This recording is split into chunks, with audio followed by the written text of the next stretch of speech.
안녕하세요. 라이프노트입니다. 오늘 제가 들고 온 주제는 나는 대한민국 평균에 속하는가에 대해서 이야기를 간단하게 해볼까 합니다. 우리가 살면서 대한민국 말고 평균이라는 게 있잖아요. 뭐 자동차도 그렇고 내가 살고 있는 집도 그렇고 내가 먹는 음식, 내가 입고 있는 옷, 아니면 들고 있는 가방, 모든 생활 수준에는 항상 평균이라는 게 존재할 수 있을 겁니다. 그 평균이라는 생활 수준은 동네가 어디냐에 따라서 좀 달라질 수도 있고요. 내가 자란 환경이 굉장히 영향을 많이 미치겠죠. 그만큼 이제 평균이라는 것은 굉장히 주관적일 수도 있다라는 겁니다. 그렇다면 우리가 TV나 SNS나 이런 유튜브나 이런 데서 보면 굉장히 호화스러운 생활을 하는 사람들이 많고, 그리고 혼자 살더라도 굉장히 부유하게 나랑은 조금 다르게 다른 곳에서 혼자 살더라도 다른 라이프 방식을 이제 누리면서 사는 그런 사람들이 많다고 착각할 정도로 굉장히 대한민국 평균이 올라간 상태인데요. 그 이유는 바로 이런 TV나 SNS에서 평균을 많이 올려놨기 때문에 라고 생각을 합니다. 그래서 오늘 갖고 온 주제는 이 대한민국 평균은 과연 어디까지가 평균이고 나는 그렇다면 대한민국 평균에 속하는가에 대해서 재밌게 한번 이야기를 해보고 싶어서 준비를 해봤고요. 저랑 생각이 좀 다르더라도 응원해 주시고 너무 욕하지 말아 주시고 재밌게 봐주셨으면 좋겠습니다. 자, 대한민국 평균은 TV의 영향을 많이 받습니다. 혼밥 문화, 주거 생활, 결혼 생활, 자동차, 명품, 뭐 입는 거, 아니면 뭐 드는 거, 가방, 액세서리 모두 다 명품에 영향을 많이 받죠. 자, 혼밥 문화 같은 경우에는 혼자 살면서 이렇게 프리미엄 도시락을 시켜 먹지는 않습니다. 갈비도 있고 불고기도 있고 국도 있고 이렇게 다 차려놓고 먹을 순 없죠. 혼자서 있을 때는 빵이나 햄버거 아니면 라면이랑 김밥, 라면이랑 밥에 밥 말아 먹고 김치 먹고 이게 전부인 문화가 대부분일 겁니다. 그래서 대한민국에서는 사실 평균이라는 거는 굉장히 주관적일 수도 있지만 내가 살아온 환경과 좀 다른 문화를 보게 되면 그게 평균일 거라고 착각을 하는 경향도 있는 것 같아요. 그러니까 혼밥 문화 같은 것도 사실 이거는 평균이 아니에요. 근데 TV에서는 꼭 평균처럼 매일 아니면은 매번 시켜 먹는 사람마다 이런 게 협찬받아서 나오는 게, 이 사람들도 이 업체들도 협찬을 받아서 넣다 보니까 계속 프로그램마다 나오는 것 뿐인데 마치 우리가 봤을 때는 매번 나오는 것처럼 이게 평균인 것처럼 그려지기도 한다라는 거죠.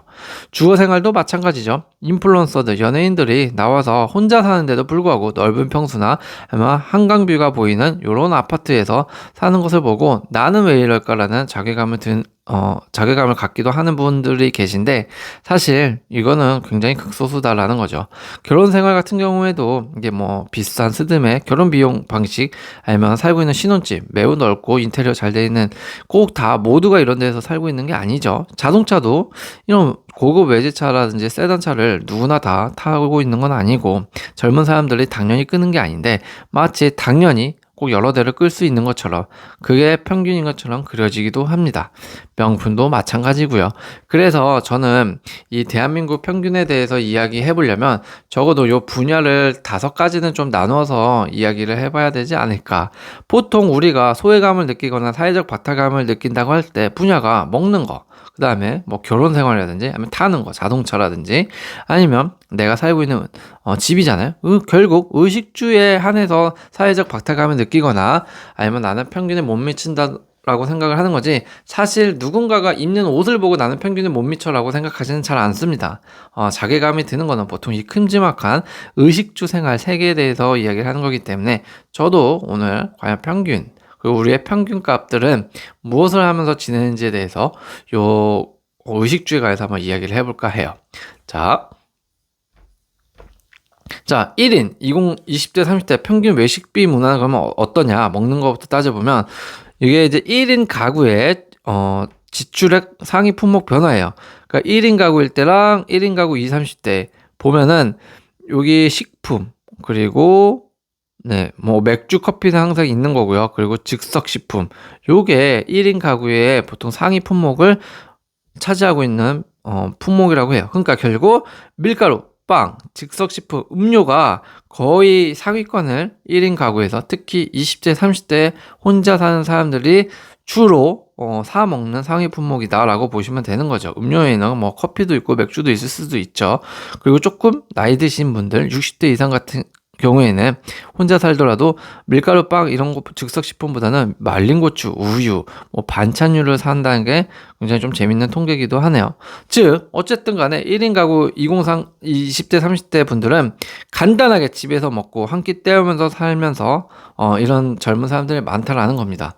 그렇다면 밥은 얼마나 먹는지를 비교해 봐야겠네요. 밥은 잘 먹고 다니는지 한번 보면 2020년대, 2024년도에서 보면 4년 만에 주간 평균 끼니 수가 줄어들었습니다. 2020년도에는 15.5끼를 먹는, 일주일 동안 한 16끼 정도 먹는 거네요. 하루에 2끼 정도를 먹었다면 지금은 한 하루에 1끼 반 정도 먹는 걸로 조사되고 있네요. 그러니까 하루에 2끼 이상 꼬박꼬박 먹었는데 이제 1인 가구가 4년 사이에 하루에 평균 2끼도 안 되게 먹고 있다. 그런데 혼밥 비율은 65.2에서 67.8로 늘었다. 그러니까 하루 평균 식사 횟수는 해마다 지금 계속 감소하고 있고 혼자 밥 먹는 비율만 증가하고 있다라고 보시면 되는 겁니다. 특히 20, 30대를 보면 더 증가하고 있습니다. 그렇기 때문에 평균이라고 한다면 저는 이게 평균인 것 같아요. 이게 지금 요 통계라는 것은 즉 대한민국 평균으로 물어본 거에 대한 대답이기 때문에 그것을 조사한 거기 때문에 대한민국 평균은 하루에 평균 식사를 2끼 하고 혼밥을 주로 한다가 평균이 된다라는 거죠. 자, 혼밥은 어떤 식으로 하냐? 이거는 조금 재밌는 통계인데 고물가로 인해서 직접 요리하는 비율이 증가했다고 해요. 굉장히 저는 좋은 현상이라고 봅니다. 직접 밥을 해 먹는 게 비율이 2020년도에는 55%였는데 4년 사이에 60%로 5%나 상승을 했습니다. 이거는 굉장히 좋은 케이스죠. 그 음식을 배달해서 시켜 먹는다는 늘긴 늘었는데 4.6% 정도뿐이 안 늘었어요. 그리고 인스턴트나 밀키트로 대체하던 때보다 약 7%나 5.7%나 줄었다고 합니다. 4년 사이에. 그러니까 인스턴트나 한때 우리 밀키트 사업이 굉장히 유행한다고 하면서 모든 음식을 1인 가구가 배달이나 밀키트로 시켜 먹던 시절이 있었습니다. 그게 언제냐? 바로 이 코로나 시대 때 요게 밀키트가 매우 이제 유행을 했었죠. 그러면서 이제 밀키트로 이렇게 끼니를 해결하던 때가 있었는데 요게 무려 이제 4년 사이에 6.7% 정도나 줄어들었다. 이거는 매우 고무적인 거죠. 매우 좋은 방식입니다. 어쨌든 간에 우리는 지금 고물가로 인해서 직접 요리하는 비율은 증가하고 배달은 줄어들고 있다. 밀키트로 해결하는 감소도 줄고 있다라는 겁니다. 그러니까 이게 대한민국 평균들이 하고 있는 거예요. 식사는 감소하면서 감소한 식사를 하더라도 직접 요리로 하는 비율은 증가하고 있고 그리고 밀키트나 인스턴트는 감소하는 추세로 접어들고 있는 게 먹는 거에 대한 대한민국 평균이다라고 볼 수 있는 거죠. 그러면 집에 대한 평균을 좀 살펴봐야 될 것 같은데요. 집은 어떠냐? 일단 급여를 알아봐야겠네요. 집을 한 채 살려면 내 돈을 얼마나 버는지를 봐야겠죠. 자, 요 급여 같은 경우에는 평균값보다는 중위소득을 따져보자라는 거예요. 평균은 조금 모순이 있을 수가 있습니다. 왜냐하면 내가 100만 원뿐이 못 벌더라도 내 앞에 99명이 다 월 1억씩 벌면 평균값은 올라가기 때문에 결국 내가 버는 100만 원이 무의미해집니다. 산술할 수가 없어집니다. 사실은. 그렇기 때문에 요 중위소득이라는 거는 1등부터 100명까지 쭉 줄을 세워놓고 딱 50번째 가운데 서 있는 사람의 급여가 얼마냐라고 묻는 게 바로 중위소득입니다. 그게 가장 정확하고 가장 저희가 궁금해해야 하는 것들이겠죠.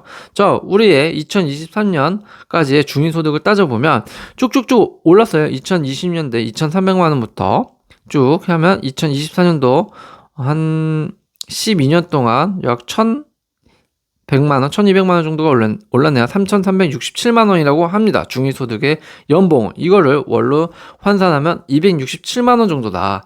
근데 이걸 또 연령별로 나눠보면 25에서 30세가 267만 원, 30, 35세가 315만 원, 즉 40세가 될 때까지도 400만 원이 안 됩니다. 351만 원이 중위소득이다라고 볼 수가 있는 거예요. 중위소득이 뭐다?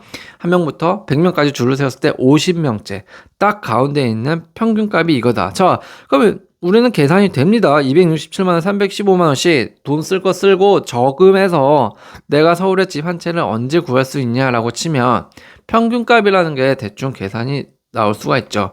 한강 뷰에서 누구나 다 살고 있는 게 아닙니다. 그거는 평균값이 아닙니다. 자책하지 않아도 돼요. 결국 서울의 집 한 채는 물론 돈을 열심히 더 모으고 투잡 쓰리잡을 하면 구할 수는 있겠지만 사실 이런 평균값으로 인해서 급여 소득을 계산을 해보면 한강 뷰에서 살지 못한 거는 잘못된 게 아니라 당연한 거다라고 볼 수가 있습니다. 그렇게 집을 소유한 사람이 많은가라고 한번 따져보면 그러면 자 23년 자가 비율과 자가 점유율을 한번 조사를 해봤어요. 그리고 자가 비율 같은 경우에는 말 그대로 자가를 갖고 있는 비율이고 자가 점유율이라고 한다면 집은 샀는데 과연 내가 산 집에서 살고 있는 비율은 얼마나 되냐라는 겁니다. 그런 걸 따져봤을 때 자가 비율은 어찌됐든 간에 전국 평균 했을 때 57.4% 정도가 됩니다. 50% 이상은 전국적으로 평균이 자가 비율이에요. 그러니까 이게 무슨 말이냐? 10명 중에 50명, 10명 중에 5명, 100명 중에 50명은 지금 자가를 계속 갖고 있다라는 건 맞습니다. 뭐 어쨌든 반 이상이 집을 지금 구매를 한 건 맞아요. 그런데 점유율로 가보면 그게 조금 생각이 바뀌게 될 수가 있습니다. 광역시는 58.2에서 58.7%로 전년보다 0.2% 상승은 했어요. 포인트가 거의 대동소이한 거죠. 오른 게 아니에요. 사실은 수도권 같은 경우에는 전년과 동일하고요. 그 다음에 나머지 지역 같은 경우는 조금 0.2포인트씩 감소했다. 그러니까 이거를 조금 역으로 놓고 보면 두 개 좀 치환을 할 수가 있는 게 내가 50% 이상만큼의 집을 샀어도 이렇게 50% 이상은 모두 자가 점유를 하고 있는 곳도 있고 안 하고 있는 곳도 있다라는 거예요. 그 말은 즉 반은 내가 산 집에서 살고 있지만 이 형태 중에서도 반은 이 형태 중에서도 반 이상은 그래도 갭 투자처럼 투자만 해놓고 집을 사놓고 있지는 않다. 내가 산 집에서 살고 있지는 않다라는 것을 이제 예상할 수가 있는 거죠. 그러니까 무조건 집이 있다라는 게 여기서 우리가 지금 대한민국 평균을 보고 있는 거잖아요. 평균을 볼 때는 지금 사회적 바탕감을 느끼지 않기 위해서는 내가 평균에 속하는가 안 속하는가, 그리고 평균 생활들은 이렇게 서울의 집 한 채라든지 자가 비율로 살고 있는 것 같다라는 생각에 의해서 보고 있지만 시각을 이렇게 자가 비율이나 자가 점유율로 놓고 보면 사실 집을 산 사람은 반 이상이 돼도 그 와중에 자기가 산 집에서 거주하고 있는 사람은 반 정도뿐이 안 된다라는 거예요. 결국 나머지는 투자용으로만 나도 월세를 살면서 돈을 벌기 위해서 투자용으로만 자가를 산 경우가 많다라는 거죠. 그만큼 우리 평균은 아직도 집을 안 사고 있는 게 평균이다. 집을 못 산 게 평균값이다라고 볼 수가 있다라는 겁니다. 자, 그렇다면 서울의 중위 집값은 과연 넘사벽일까요? 서울 동남권만 보면 굉장히 비싸게 느껴질 수가 있습니다. 24년 12월 기준으로 했을 때 평당 2,200만 원 정도가 됩니다. 아주 접근은 못한 가격은 아니에요. 그래도. 근데 여기서 문제는 우리도 인식을 좀 바꿔야 될 필요가 있어 보여요. 우리는 서울이라고 하면 낡은 집의 변두리를 생각하지는 않는다는 게 문제예요. 트리마제 같은 한강뷰에 이제 통창에 신축, 깨끗한, 동네 깨끗하고 치안이 좋은 이런 동네만 생각을 하다 보니까 이런 동네만 보게 되는 겁니다. 사실 30평대 기준으로 했을 때 서울 집값도 굉장히 천차만별입니다. 20억 이상 하는 집이 있는가 반면에 6억 하는 집도 있습니다. 3, 4배 이상 차이가 나기 때문에 사실 서울에서 어느 집을 선택하느냐에 따라서도 6억짜리 집이냐 20억짜리 집에 사느냐 동네가 달라질 수 있는 건데 우리는 모두 서울 집 한 채가 필요해. 저게 평균이다라고 하면 서울에 6억짜리 집을 떠올리지는 않죠. 20억짜리 집을 떠올린다는 게 어떻게 보면 좀 아이러니한 문제라고 저는 생각을 해요. 생각을 좀 바꿀 필요가 있다. 서울에 집 한 채, 그러면 이렇게 생각하시는 분들도 있을 겁니다. 서울에 집 한 채라고 하면 누가 뭐 다세대 주택 생각하나요? 빌라 생각하나요? 물론 저는 아파트 기준으로 말씀드리고 있는 건 맞고, 만약에 서울에서 6, 7억 정도 하는 집값이라면 그건 사지 않아야 되는 매물이라고 생각하네요. 라는 분도 계실 거예요. 뭐 틀린 말은 아닙니다. 근데 우리가 지금 말한 건 집값의 뭐 분위기라든지 아니면 집값으로 인한 생활 수준을 따지자는 게 아니잖아요. 그냥 대한민국 평균값을 이야기를 하는 거잖아요.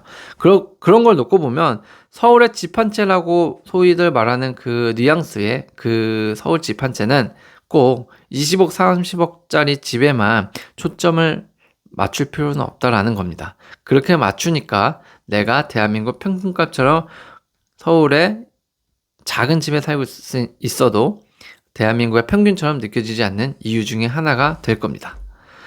자, 그러면 이제 자동차에 대해서 이야기를 한번 해봐야 될 것 같은데요. 자동차 같은 경우에는 TV를 보면, 그리고 특히 멈춰있는 사진, SNS 사진을 보면 굉장히 내 또래만한 사람들이 마치 차 자랑을 하듯이 비싼 수입 외제차를 사진을 찍고 같이 타고 있는 모습으로 자랑을 하는 경우가 많습니다. 이거는 진짜 SNS에서는 특히 만연하게 나오고 있고, 유튜브 같은 데서도 나보다 어린 사람이 심지어는 굉장히 좋은 슈퍼카라든지 좋은 외제차를 타고 나와서 이렇게 자랑하는 모습을 심심치 않게 볼 수 있을 겁니다. 그건 왜 그럴까요? 수입차가 저렴해서 그런 건 아닐까요? 라는 생각으로 접근해보자 이거예요. 맞습니다. 일단은 그 내면에는 대한민국의 자동차 구매 시스템이 일조했어요. 한 번은. 네. 좋은 차 소유 방법이 다양해졌습니다. 할부, 그리고 리스, 렌트, 이렇게 세 가지가 있을 겁니다. 물론 일시불로 한 번에 내는 것도 있는데 그거는 빼자고요. 보통은 이렇게 젊은 친구들이 많이 차를 소유하게 되는데, 특히 첫 번째 방법으로 많이 소유를 하게 되죠. 할부. 그것도 우리나라가 정말 좋은 게 신용 하나 없는데, 그리고 신용도 매우 안 좋은데도 전액 할부로도 중고차 경우에는 가능하다고 합니다. 저도 놀랐는데, 어쨌든 이렇게 좋은 할부 시스템이 있으니까 20대에서도 사회초년생들도 좋은 차를 끌 수가 있는 거예요. 문제는 우리는 SNS는 멈춰져 있는 사진이 있기 때문에 2010년도에 포르쉐를 타고 좋은 슈퍼카를 타고 찍은 사진이 있더라도 이 사람이 15년 5년 있다가 다시 이 고급 외제차를 끌고 있으리라는 법은 없습니다. 네. 근데 사람들은 그 찍은 순간의 사진을 보고 판단하는 거죠. 아, 나는 저 사람보다 나이가 많은데 30대인데 저 사람은 20대인데도 불구하고 저렇게 슈퍼카를 끄는구나. 요즘 슈퍼카를 끄는 사람이 저렇게 많아 보이는데 저게 평균인 것 같구나. 나는 지금 소형차 타고 있는데 라는 생각을 하지 말자라는 거예요. 왜냐하면 그들은 물론 일반화하는 건 아니지만 대부분의 사람들이, 젊은 20대 분들이 이런 시스템을 많이 이용하고 있다. 차를 리스도 많고 할부도 많기 때문에 그런 경우로 구매를 한 경우가 있을 수가 있고, 두 번째로는 중고차 시장이 매우 발달되어 있다고 해요. 그러니까 20대들의 그냥 자동차 장난감 백화점이라고들 하네요. 중고차가 시장 가면 1, 2천만 원 갖고도, 1,000만 원 하나 갖고도 웬만큼 괜찮아 보이는 고급 외제차 세단을 구매를 할 수가 있으니, 이제는 20대들이 1,000만 원은 아르바이트에서라도 좀 모을 수 있는 돈이잖아요, 사실. 그러다 보니까 거기 조금 모은 돈에다가 할부까지 해서 사면 충분히 슈퍼카 정도는 살 수가 있게 되는 거죠. 슈퍼카까지는 아니더라도 좋은 외제차의 세단을 탈 수 있게 되는 시스템을 가진 게 대한민국이다. 그렇기 때문에 평균이 올라간 것이다. 절대 그거 자체가 평균은 아니다라는 거죠. 증가하는 외제차 등록 비율을 보자 이거예요. 2015년부터 23년까지 놓고 보면 등록 대수, 자동차 외제차의 등록 대수는 6.6%에서 13%로 약 8년 만에 2배가 뛰었습니다. 네, 6%에서 13%. 거의 2배인데요. 근데 같은 기간 전체 보유 대수 증가율이 이제 24%된 거 보면 이때와 비교해보면 매우 높은 증가율이죠. 그러니까 요거의 막대 그래프가 뭐냐면 전체 자동차 등록 대수고 그 중에서 요 퍼센티지 돼 있는 게 자동차 외제차 구성 비율입니다. 네. 전체 자동차 등록된 것 중에서 외제차가 13% 정도가 등록이 되어 있다라는 거예요. 그런데 외제차의 등록 비율은 여기 보면 증가율이죠. 24%에서 6%로 줄었다라는 거는, 그러니까 여기서 수입차 구성비하고 수입차 증가율은 다릅니다. 증가율 같은 경우는 실제 이제 수입차를 갖고 있는 비율을 말을 하는 거고, 수입차가 구성된 비율은 전체 한국차까지 국산차까지 포함해서 전체 자동차 보유 대수에서 구성된 비율을 뜻하는 겁니다. 그렇기 때문에 외제차의 구성된 비율은 증가하고 있어도 실제 외제차를 갖고 있는 증가 추세는 줄어들고 있다라고 볼 수가 있는 거죠. 그러니까 점점 초반에는 외제차를 좀 많이 탔다가 나중에는 타보니까 사실 국산차보다 별로 좋은 걸 못 느끼겠고 돈만 많이 들고 유지가 안 된다라고 느꼈는지 점점 차를 팔고 국산차로 돌아섰다라는 반증도 된다라는 겁니다. 즉 외제차 등록 보유 비율만 봐도 그렇게 생각보다 외제차 구성 비율은 많지만 보유를 하고 있는 대수는 사람마다 많지는 않다. 결국 우리 평균은 모두 이 국산차에 맞춰져 있다라고 봐도 무방하다라는 겁니다. 그러면 결혼에 대해서 이야기를 안 할 수가 없는데요. 결혼 같은 경우에는 다 능력자와 결혼하던데 넓은 평수에 한강뷰는 기본 옵션이고 배우자는 하나같이 멋지고 이쁘고 비현실적인 결혼 비용, 스드메 가격을 보면서 이제 원망을 하고 그리고 내 자신을 한탄하는 거죠. 난 혼자 원룸에 라면 끓여 먹으면서 이제 가뜩가나 접었던 그런 생각을 한 번 더 적게 된다는 게 매우 슬픈 현실이고 이게 TV의 매체의 영향력이다라고 저는 생각을 합니다. 모두 다 이런 곳에서 살지 않고 또 모든 배우자가 다 이렇게 멋지고 이쁘고 그렇지 않습니다. 이거는 평균이 아니에요.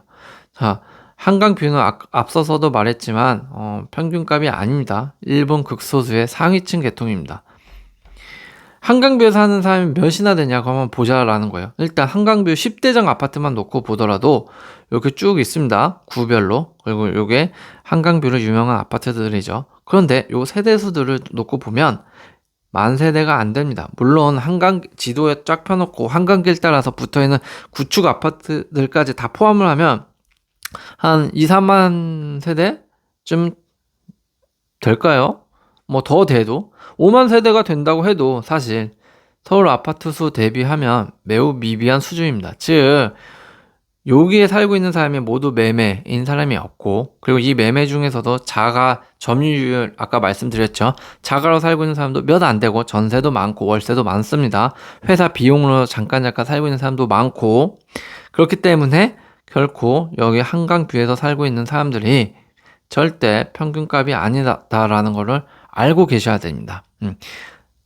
집이라는 게 원래는 1인당 1등기로 쳐가지고 저 집에는 저 사람만 사는 집주인만 사는 그런 구조면 어떻게 보면은 저게 평균일 수도 있어요. 상위 계층의 평균. 그런데 잘 생각해보면 이제 요즘 시대는 내가 좁은 원룸에서 월세 살고 있어도 30평대 집을 갭 투자로 소유하고 있을 수 있단 말이죠. 즉 한강 뷰 같은 경우에도 집주인들이 모두 다 자기 집에서 살고 있는 게 아니라 이제 세를 놓기도 하고 자기는 또 어디 딴 데 가서 살고 있기 때문에 모두 한강뷰에 있는 아파트들의 사람들의 삶들이 행복하게 거기서 가정을 꾸리고 살고 있는 건 아니다.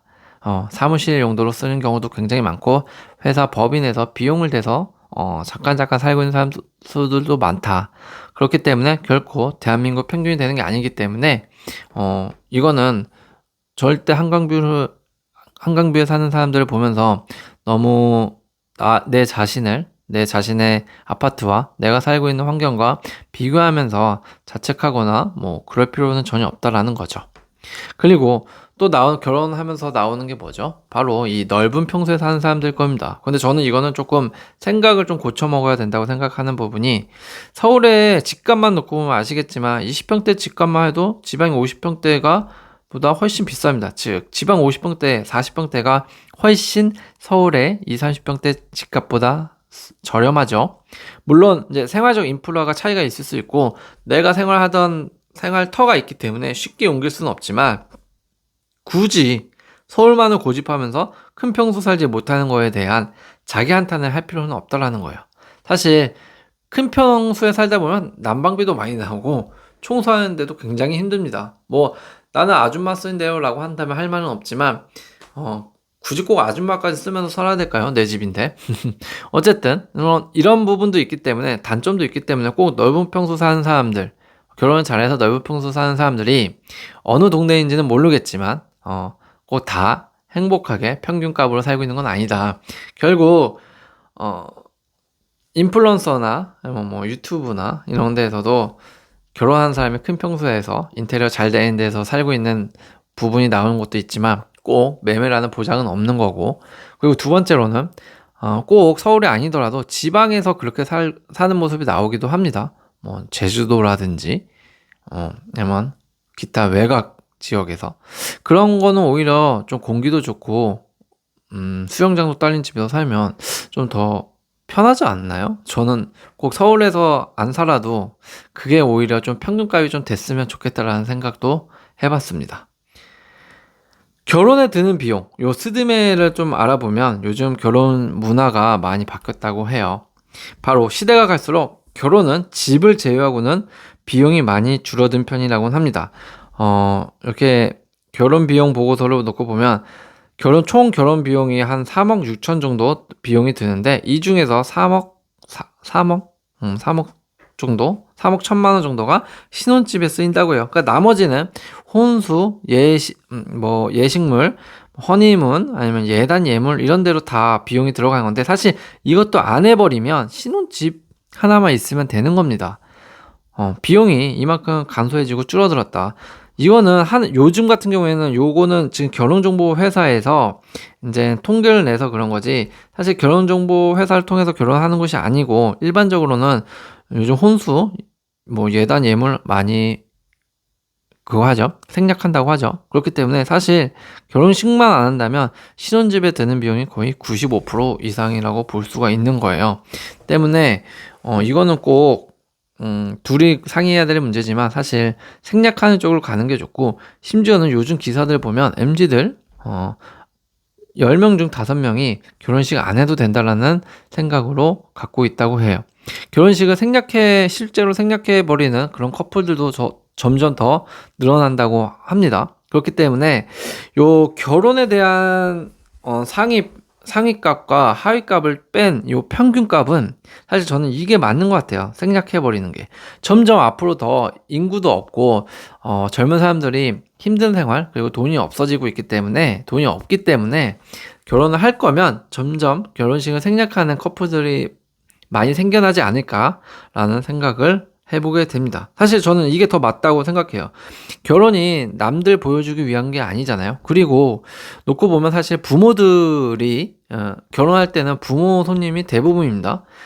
결혼은 부모 손님이고 장례는 자녀들 손님이다라는 말이 있는데, 그만큼 부모들이 그동안 뿌리고 다닌 걸 걷는다라는 생각 때문에 사실 결혼식을 하는 경우도 많아요. 자녀들은 원하지 않는데 그런 경우도 숱하게 많이 봤고 저도. 하지만 생각해보면 정말 이거는 바뀌어야 되는 문화이기 때문에 결혼을 할 때에는 결혼식 비용을 조금 오히려 좀 더 둘을 위한 비용으로 쓰기를 저는 바라봅니다. 그렇게 하기를 좀 추천드려요. 자, 중상층이라고 하면 그럼 과연 몇 명이나 될까라는 거예요. 이렇게 설문조사를 해보니까 실제 자산 기준으로 중상층들에게 설문조사를 해보니까 약 53.7%가 중상층이라고 느낀다고 대답을 하긴 했는데 나머지 반 같은 경우에는 거의 반 되는 거죠. 45%면 중상층이 아니라 자신은 하위층으로 느낀다라고 대답을 했다고 해요. 그만큼 요 중상층이라고 느끼지 못한다라고 대답했던 거는 제가 봤을 때는 바로 이런 SNS의 문제, TV 문제가 아닐까라고 생각을 듭니다. 나는 이미 중상층으로 살고 있었지만 SNS나 TV는 항상 나보다 더 고수가 나타납니다. 더 고수가 나타나고 나보다 더 잘하는 사람이 나타나고 나보다 더 부자가 나타납니다. 나보다 더 집 좋은 데 사는 사람 나타나고 나보다 더 좋은 차를 끄는 사람이 나타나고 저보다 항상 좋은 시계, 좋은 곳을 가는 그런 사람들이 계속 나타나기 때문에 실제 중상층이더라도 점점 이런 것을 보면서 비교하게 되고 평균 이하라고 느끼게 되는 가스라이팅을 모르게 당하는 건 아닐까라고는 생각을 해봅니다. 그래서 사실 우리는 어쩌면 이미 다 평균에서 살고 있고 평균에 좀 못 미치는 사람들도 아울러서 서로 도우면서 살아가는 사회였는데 요런 SNS나 TV가 조금은 안 좋은 영향으로 가스라이팅이 돼서 비춰지고 있는 건 아닐까라는 생각을 해보게 되었습니다. 우리는 이미 평균입니다. 당연한 겁니다. 20대 차가 없고 뚜벅이는 당연한 겁니다. 여자분들 절대 20대에 차 없는 남자를 이상하게 보면 안 됩니다. 남자도 마찬가지고요. 20대에는 차가 없는 게 당연하고요. 제 짝을 못 만났으면 40대가 됐든 50대가 됐든 솔로인 게 당연합니다. 부모님이 물려준 거 아닌 이상, 금수저가 아닌 이상 30대 부부가 돈 열심히 모아도 분당에 집 사기 어려운 게 당연한 겁니다. 결혼해도 원룸부터 시작하는 게 평균이고 당연한 겁니다. 둘이 젊었을 때 결혼해서 원룸에서 라면 먹으면서 재밌는 TV를 보고 영화를 보는 게 당연한 거지. 고급 인테리어에 넓은 평소에 한강뷰에서 보이는 곳에서 요리를 하고 애를 낳고 사는 게 평균이 아니라는 거죠. 절대 자책하지 마십시오. 우리는 이미 평균입니다. 오늘도 시청해주셔서 감사합니다.